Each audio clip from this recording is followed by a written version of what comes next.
அனைவருக்கும் வணக்கம். இன்னைக்கு நம்ம வீடியோவில் என்ன பார்க்க போறோம் அப்படின்னு பார்த்தீங்கன்னா, ஒவ்வொருத்தருடைய ஜாதகத்திலும், அவர்களுடைய வாழ்க்கை முறையிலும் என்னென்ன மாதிரியான துன்பங்கள், கஷ்டங்கள் எல்லாம் வருது அப்படிங்கிறத பத்தி இப்ப நாம பார்க்க போறோங்க. அதாவது அவர்களுடைய இருண்ட பக்கம் என்ன அப்படி என்பதை பார்க்க போறோங்க. அதேபோல அவங்களுடைய வீக்னஸ் என்னன்னு தெரிஞ்சுக்கிட்டங்கன்னா, வரக்கூடிய பிரச்சனையிலிருந்து அவங்க தப்பித்துக் கொள்ளலாங்க. அதேபோல எந்த ஒரு பிரச்சனையும் இனிமேலுக்கு வராம உங்களை எப்படி இம்ப்ரூவ் பண்ணலாம் அப்படின்றது தாங்க இந்த வீடியோ. ஸோ அதனால தொடர்ந்து நம்ம வீடியோவை ஸ்கிப் பண்ணாம பாருங்க. வாங்க வீடியோக்குள்ள போகலாம். அன்பார்ந்த ரிஷபம் ராசி அன்பர்களே, பொதுவா ஒவ்வொரு ராசிகளும் ஒவ்வொரு சிறப்பை பெற்று இருக்குதுங்க. அதே போல ராசிக்கான வாழ்க்கை அமைவதில்லை என்று எல்லோரும், அதாவது யாரை கேட்டாலும் ஒரு புகார் சொல்லிக்கிட்டே தான் இருக்கிறாங்க இப்போ வரைக்கும். ஆனா எல்லோருக்கும் விருப்பமானபடியும் விரும்பியபடியும் வாழ்க்கை அமைவது இல்லைங்க.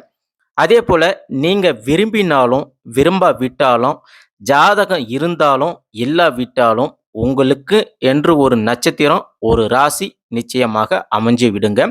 அந்த ராசி நட்சத்திரத்தை சரியா கணிச்சு அதன் பலன்களை உணர்ந்து வாழ்க்கைய வழி நடத்தினா எல்லாமே உங்களுக்கு சுமூகமாக இருக்குங்க.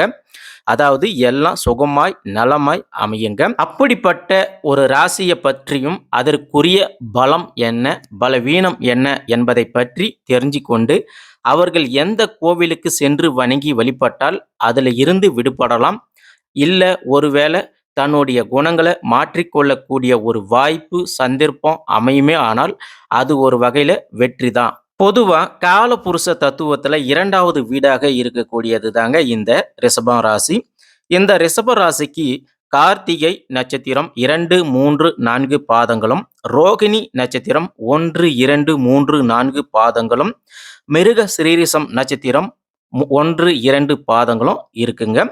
இப்படிப்பட்ட வகையில் இடம்பெற்றிருக்கக்கூடிய இந்த ரிஷப ராசிக்கு நம்மளுடைய பலம் என்ன, பலவீனம் என்ன என்பதை எல்லாம் இந்த பதிவில் முழுசாக தெரிஞ்சுக்க போகிறோங்க. பொதுவாக சுக்கிர பகவானை ராசி அதிபதியாக கொண்டிருக்கக்கூடியவங்க நீங்கள். அதே போல் கலைகளுக்கு, அதாவது சுக்கிர பகவான் தான் கலைகளுக்கு அதிபதிங்க. குறிப்பாக நீங்கள் வழிபட வேண்டிய தெய்வங்கள் அப்படின்னு பார்த்தீங்கன்னா சிவபெருமானு தான் நீங்கள் அதிகமாக வழிபாடு செய்யணுங்க. அதே போல் சிவபெருமான குறிப்பாக சொல்லணும்னா கோயம்புத்தூர், அதாவது சத்தியமங்கலம் செல்லும் வழியில் உள்ள கோவில்பாளையம் இந்த ஊரில் எழுந்தருள் இருக்கக்கூடிய காளேஸ்வரர், இவரை தான் நீங்கள் குறிப்பாக இந்த ரிஷபராசிக்காரர்கள் வழிபட வேண்டிய சிவபெருமானுங்க. அப்படி நீங்கள் இந்த தெய்வத்தை வழிபாடு செய்யும் போது உங்கள் வாழ்க்கையில் மிகப்பெரிய முன்னேற்றங்கள் உண்டாகுங்க. இந்த ஆலயத்தில் இருக்கக்கூடிய சிவனுக்கு மிக உகந்த நாட்கள் அப்படின்னு பார்த்தீங்கன்னா பிரதோஷம், சிவராத்திரி, ஐப்பசி அன்னாபிஷேகம் போன்ற விசேஷங்கள் இந்த சிவன் ஆலயத்தில் உண்டுங்க. குறிப்பாக இந்த நாட்களை நீங்கள் கலந்துக்கிட்டீங்கன்னா உங்கள் வாழ்க்கையில் நல்லது உண்டாகுங்க. அதே போல் தும்பைப்பூ மாலை அணிவித்து வில்வ மாலை அர்ச்சனை செய்து வழிபட்டு வந்தீங்கன்னா ரிஷப ராசிக்காரர்களுக்கு சகல நன்மைகள் வந்து சேரும் என்பது இந்த ஆலயத்தோடைய சிறப்பு அம்சங்க. அடுத்ததா பார்த்தீங்கன்னா இன்னொரு ஆலயம் இருக்குங்க. அந்த ஆலயத்தை பற்றி பார்க்கணும்னா, அதாவது விஸ்வமுத்திரர் தவம் புரிந்த ஸ்தலங்க. அதாவது முசிறியில் இருக்கக்கூடிய சந்திர மௌலீஸ்வரர் ஆலயம். இந்த ஆலயத்துக்கும் நீங்கள் சென்று ரிஷப ராசிக்காரர்கள் குறிப்பாக இந்த 2 ஆலயங்களுக்கு சென்று நீங்கள் வழிபாடு செஞ்சு வந்தீங்கன்னா கண்டிப்பாக உங்கள் வாழ்க்கையில் மிகப்பெரிய மாற்றங்கள், முன்னேற்றங்கள் உண்டாகுங்க. பொதுவாக ரிஷப ராசிக்காரர்களுக்கு பலம் அப்படின்னு பார்த்தீங்கன்னா இது ஒரு பெண் ராசிங்க, அதாவது மண் தத்துவ ராசிங்க. பொதுவாக நீங்கள் பெண்களையும் வீட்டில் இருக்கக்கூடிய அம்மா, மனைவி, இல்லை அக்கா, தங்கச்சி இவங்க எல்லாரையும் நீங்கள் மதித்து நடந்து கொண்டீங்கன்னா உங்களுடைய வாழ்க்கை மிக சிறப்பாக இருக்குங்க. இதை ஏன் இப்படி நான் சொல்கிறேங்கன்னா, பொதுவாக உங்களுடைய ராசியில் ரோகிணி நட்சத்திரம் வருதுங்க. அதே போல் இந்த ரோகிணி நட்சத்திரத்துக்கு அதிபதியாக இருக்கக்கூடியவங்க மகாலட்சுமியாக இருக்கிறாங்க. அதே போல் பெரும்பாலும் உங்களுக்கு தொழிலில் நிறைய பிரச்சனைகள் வரும். ஏன்னா உங்கள் ராசியில் கிருத்திகை 2, 3, 4 பாதங்கள் வருதுங்க.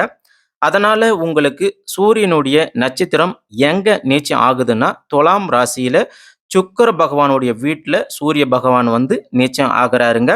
அதனால கிருத்திகை நட்சத்திரக்காரர்களின் பலவீனம் என்னன்னா, உங்களை பொறுத்த வரைக்கும் சூரிய பகவானால தான் பலகீனமே அதிகமாகுங்க. அதனால கிருத்திகை நட்சத்திரம் 2, 3, 4 பாதம் உள்ளவங்க உங்க ஜாதகத்தின்படி ஏதாவது தர்ம கர்ம அதிபதிகள் சிறப்பா இருந்தால், அதே போல நல்ல தசாபுத்திகள் இருந்தா, இப்படிப்பட்டவர்களுக்கு அரசு துறை சம்பந்தமான வாய்ப்புகள் அதிகமாக உண்டுங்க. பொதுவா ரிஷப ராசிக்கு 6ஆம் இடம் என்பது ருணரோக ஸ்தானம். இந்த 6ஆம் வீட்டுக்கு போய் சூரிய பகவான் நீச்சம் அடைகிறாருங்க. அப்படி சூரிய பகவான் நீச்சம் அடையும் போது உங்களுக்கு வீடு, வண்டி, வாகனம், சுகம், சௌபாக்கியம் இது சம்பந்தமான வகையில உங்களுக்கு பலகீனம் இருக்குங்க. அடுத்ததா ரோகிணி நட்சத்திரக்காரர்கள், உங்களுடைய சந்திரன் 3ஆம் வீட்டுக்கு அதிபதி. மாற்றம், முன்னேற்றம், வெற்றி இவைகளுக்குரிய நட்சத்திரம் அந்த வீட்டுல இருந்தாலும், உங்களுடைய வெளி உலக வாழ்க்கையில, அதாவது நீங்க யாரை நம்பி தேடி வெளி வாழ்க்கைக்கு போறீங்களோ அவங்க கிட்ட நீங்க பணிவாக இருந்தா நிச்சயமாக வெற்றி உங்களுக்கு உண்டுங்க. அப்படி நீங்க பணிவாக இல்லாம போனா இது உங்களுடைய பலகீனங்க. நல்லா புரிஞ்சுக்கங்க. நீங்க ஒருத்தரை நம்பி வெளியே போறீங்கன்னா அவங்க கிட்ட நீங்க பணிவாக இருந்தீங்கன்னா வெற்றி நீங்க காணலாங்க. அதுவே நீங்க அவங்க கிட்ட எதிர்த்து நின்னீங்கன்னா பலகீனம் உங்களுக்கு தாங்க. இதுக்கு காரணம் 7ஆம் வீட்டுல அந்த இடத்துல சந்திர பகவான் உங்களுக்கு நீச்சம் அடைகிறாருங்க. அப்படி இருக்கிறதுனால ரோகிணி நட்சத்திரக்காரர்கள் ரிஷப ராசிக்குள்ள 7ஆம் வீட்டின் அதிபதியான செவ்வாய் பகவான் சந்திர பகவானுடைய வீட்டுல நீச்சம் அடைகிறாருங்க. நல்லா புரிஞ்சுக்கங்க. 7ஆம் வீட்டு அதிபதியான செவ்வாய் பகவான் சந்திர பகவானுடைய வீட்டுல நீச்சம் அடைகிறாருங்க. அதே போல செவ்வாய் பகவான் நீச்சம் அடையக்கூடிய வீட்டுல சந்திர பகவானும் நீச்சம் அடைகிறாருங்க. நல்லா புரிஞ்சுக்கங்க. செவ்வாய் பகவானும் சந்திர பகவான் இவங்க 2 பேருமே நீச்சம் அடைகிறாருங்க. அப்ப ரிஷப ராசிக்காரர்களுடைய வாழ்க்கையை பொறுத்த வரைக்கும் பலகீனம் என்பது உங்களுடைய சகோதரர்களுடன் சேர்ந்து வாழ்றது, உங்களுடைய தாயாருடன் சேர்ந்து வாழ்றது, பூமி நிலம் சார்ந்த அமைப்புகள் இதையெல்லாம் உங்களுக்கு நிறைய பிரச்சனைகள் உண்டாக்குங்க. நல்லா புரிஞ்சுக்கங்க. செவ்வாய் பகவானும் சந்திர பகவானும் இணைஞ்சு இருக்கக்கூடிய வீடு நீச்சம் அப்படின்றதுனால உங்களை பொறுத்த வரைக்கும் உங்களுடைய சகோதரர்கள் வழியில, தாயார் வழியில பூமி, உங்களுடைய பரம்பரை பூமி, நிலம் இந்த வகையில உங்களுக்கு பிரச்சனை உண்டுங்க. அது மட்டும் இல்லாம உங்களுடைய மிகப்பெரிய பலகீனமே என்ன அப்படின்னு பார்த்தீங்கன்னா, நீங்க யாரையுமே துச்சமாக எடுத்தெறிஞ்சு சமூகத்துல பேசினீங்கன்னா, உங்களுடைய அவசர காலத்துக்கு உதவி செய்ய யாருமே வரமாட்டாங்க. நல்லா புரிஞ்சுக்கங்க. நீங்க யாரையுமே எந்த காரணத்து கொண்டும் தூக்கி எறிஞ்சு பேசாதீங்க, எடுத்து எறிஞ்சு பேசாதீங்க. ஏன்னா ஒரு சுச்சுவேஷன்ல சமூகத்துல அவங்களாலேயே உங்களுக்கு உதவி செய்யறதுக்கு அவசர உதவிக்கு யாரும் வரமாட்டாங்க. அதனால ரிஷப ராசிக்காரர்கள் நீங்க எல்லாருக்கிட்டையுமே அன்பாகவும் பண்பாகவும் நடந்து கொள்ள வேணுங்க. இதை நீங்க தயவு செஞ்சு ஞாபகத்துல வச்சுக்கங்க. அதே போல தான் என்ற திமிரோடும் ஆணவத்தோடும் நீங்க வாழாதீங்க. அப்படி நீங்க உங்க வாழ்க்கை இருந்தா கண்டிப்பா உங்க வாழ்க்கையில நீங்க அவசர காலத்துக்கு எந்த ஒரு உதவியும் உங்களுக்கு யாராலையும் கிடைக்காதுங்க. நம்ம ஏற்கனவே சொன்ன மாதிரி உங்களுக்கு சந்திர பகவான் நீச்சம் அடைவதனால உங்களுக்கு வரக்கூடிய கணவனோ மனைவியோ உங்களை புரிஞ்சு கொள்ளாம பல உள்வினைகளை உங்களுக்கு ஏற்படுத்துவாங்க. நல்லா புரிஞ்சுக்காங்க. பல உள்வினைகளை அவங்களே உங்களுக்கு ஏற்படுத்துவாங்க. அதே போல இந்த சமூகத்துல உங்களுக்குன்னு கிடைக்க வேண்டிய அந்தஸ்து, அங்கீகாரம் இவைகள் எல்லாம் உங்களுக்கு கிடைக்கிறதுக்காக மற்றவங்க உங்களை சுத்தி, அதாவது பகைவர்கள் அதிகமாக சுத்தி இருப்பாங்க.